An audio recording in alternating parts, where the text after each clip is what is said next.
बहुत साल पहले एक छोटे से गांव में चारों ओर फैले खेतों और हरे भरे पेड़ों के बीच एक पुराना कुआं था।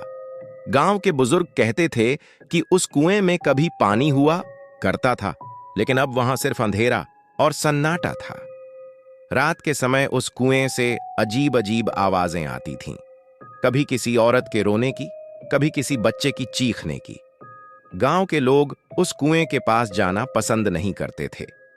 बच्चे वहां खेलने से डरते थे और बड़े लोग शाम ढलते ही उस रास्ते को छोड़ देते। कहते थे कि उस कुएं में बहुत साल पहले एक हादसा हुआ था। कहानी कुछ ऐसी थी।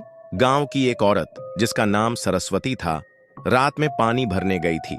अचानक उसका पांव फिसला और वह कुएं में गिर गई।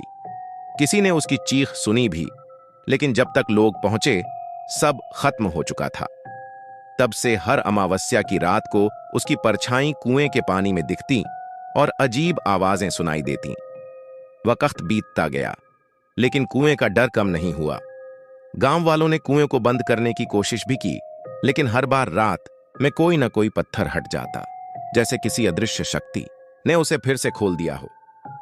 इसी गांव में दो दोस्त रहते थे, अमित और सूरज। दोनों नौजवान, निडर और जिज्ञासु थे। गांव वाले चाहे जितना डरते, लेकिन अमित और सूरज हमेशा रहस्यों को जानने के लिए उतावले रहते। एक दिन गांव में चर्चा होने लगी कि कल अमावस्या है। सबको डर था कि आज रात फिर अजीब घटनाएं होंगी। अमित ने सूरज से कहा, सुनो सूरज, अगर सब डरते रहेंगे तो हम सच कैसे जानेंगे? मुझे लगता है कि हमें कल रात उस कुएं के पास जाना चाहिए। सूरज पहले तो हिचकिचाया। अरे पागल हो गए हो क्या? लोग कहते हैं कि वहां से जो गया वापस नहीं लौटा। लेकिन अमित नहीं माना। उसने कहा, डर सबको लगता है, लेकिन सच्चाई वही जान पाता है जो डर को तोड़कर आगे बढ़ता है। आखिरकार सूरज भी तैयार हो गया। रात हुई। आसमान पर काली घटाई, बीच बीच में चमकती बिजली और गहरी ठंडी हवा। दोनों टॉर्च लेकर उस कुएं के पास पहुंचे। जैसे ही वे पास पहुंचे, अचानक टॉर्च की रोशनी टिमटिमाने लगी।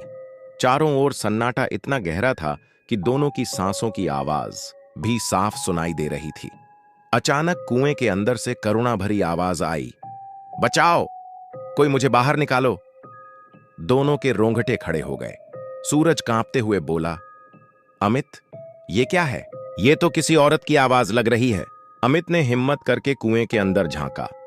उसने देखा, काले पानी की सतह पर एक औरत की धुंधली परछाई तैर रही थी। लंबा घूंघट, सफेद साड़ी और लाल आंखें। औरत धीरे धीरे ऊपर देख रही थी, जैसे किसी को बुला रही हो। अमित ने सूरज से कहा, ये वही आत्मा है, सरस्वती की आत्मा। जैसे ही अमित ने यह कहा, अचानक कुएं से जोरदार हवा का झोंका निकला। टॉर्च हाथ से छूट गई और चारों तरफ घना अंधेरा छा गया। दोनों घबराकर पीछे हटे, लेकिन तभी कुएं से एक हाथ निकला, बर्फ जैसा ठंडा, हड्डियों से भरा हुआ। हाथ ने अमित का पांव पकड़ लिया। अमित चीखने लगा, बचाओ, छोड़ो मुझे। सूरज ने पूरी ताकत से अमित को खींचा और दोनों जैसे तैसे भागकर घर पहुंचे। गांव वालों ने जब उनकी हालत देखी तो सब दहशत में आ गए। किसी ने कहा, तुम लोगों ने बड़ी गलती कर दी है, अब वो आत्मा तुम्हारा पीछा नहीं छोड़ेगी। और सचमुच उसी रात से अमित और सूरज की जिंदगी बदल गई। घर में अजीब घटनाएं होने लगीं। कभी दरवाजा अपने आप खुल जाता, कभी रात को खिड़की के बाहर वही औरत खड़ी दिखाई देती। अमित और सूरज को समझ नहीं आ रहा था कि अब वे क्या करें। कहानी यहीं पर और डरावनी हो जाती है।